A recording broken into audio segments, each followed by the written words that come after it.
இதுவரை நான் இந்த மாதிரி டிசைன் ட்ரை பண்ணதே கிடையாது. எனக்கு டெய்லி வந்து எனக்கு புதுசு புதுசான டிசைன்ஸ்லாம் வந்து ஆர்டர் கேட்குறீங்க. எனக்கு ரொம்ப ஜாலியா இருக்கு ஒர்க் பண்றதுக்கு. இந்த கேக்கோட ரெஃபரன்ஸ் வந்து அவங்க இமேஜ் சென்ட் பண்ணதுமே எனக்கு ரொம்ப பிடிச்சிருந்துச்சு. அதே மாதிரியே பண்ணலாம் அப்படின்ட்டு நான் பிளான் பண்ணியிருந்தேன். அவங்க வந்து அந்த ரெஃபரன்ஸ் இமேஜ்ல பட்டர் கிரீம் யூஸ் பண்ணியிருந்தாங்க.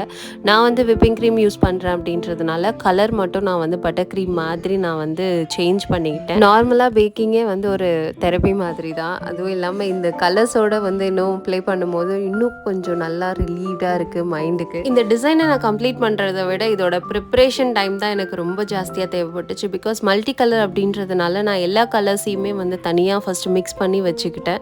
மிக்ஸ் பண்ணதுக்கு அப்புறமா தான் நான் வந்து கேக்கில் வந்து எல்லாமே பேலட் நைஃப் வந்து பண்ணுறதுக்கு ஸ்டார்ட் பண்ணியிருந்தேன். அவங்க வந்து கேக்கில் மெசேஜ் மட்டும் கேட்டிருந்தாங்க. ஸோ நான் வந்து ட்ரை பண்ணியிருந்தேன் க்ரீமில். பட் அது அந்தளவுக்கு வந்து லுக்காக இல்லை. ஸோ அதனால் நான் வந்து ஃபாண்டன்ட்லேயே எழுதி ஆட் பண்ணிக்கிட்டேன்.